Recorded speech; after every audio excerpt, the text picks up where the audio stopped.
Face shave ചെയ്യും. ചില ആൾക്കാർക്ക് ഷേവ് ചെയ്യാൻ പറ്റും, ചില ആൾക്കാർക്ക് അത് ആക്നെ ബ്രേക്കൗട്ട്സ് ഉണ്ടാക്കും. അപ്പോൾ ആക്നെ ബ്രേക്കൗട്ട്സ് ഉണ്ടാക്കുന്ന ആൾക്കാരൊന്ന് ശ്രദ്ധിക്കുക, നിങ്ങൾ ഡ്രൈ സ്കിന്നിൽ ഒരിക്കലും ഷേവ് ചെയ്യാനായിട്ട് നിൽക്കരുത്.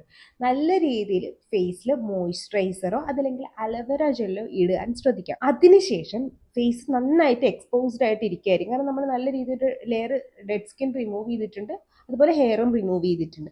അതുകൊണ്ട് തന്നെ അതിന് ശേഷം യൂസ് ചെയ്യുന്ന പ്രൊഡക്റ്റ് എപ്പോഴും നോൺ കോമഡോജനിക്കും സ്മൂത്തിങ്ങും കാമിങ്ങും ആയിരിക്കണം. അതായത് സെൻഡല്ല, അതുപോലെ അലോവേര, നയാസിനമൈഡ് പോലെയുള്ള പ്രൊഡക്റ്റുകൾ യൂസ് ചെയ്യാനായിട്ട് ശ്രദ്ധിക്കുക. ഇൻഗ്രീഡിയൻസ് ഉള്ള പ്രൊഡക്റ്റ് യൂസ് ചെയ്യാനായിട്ട് ശ്രദ്ധിക്കുക.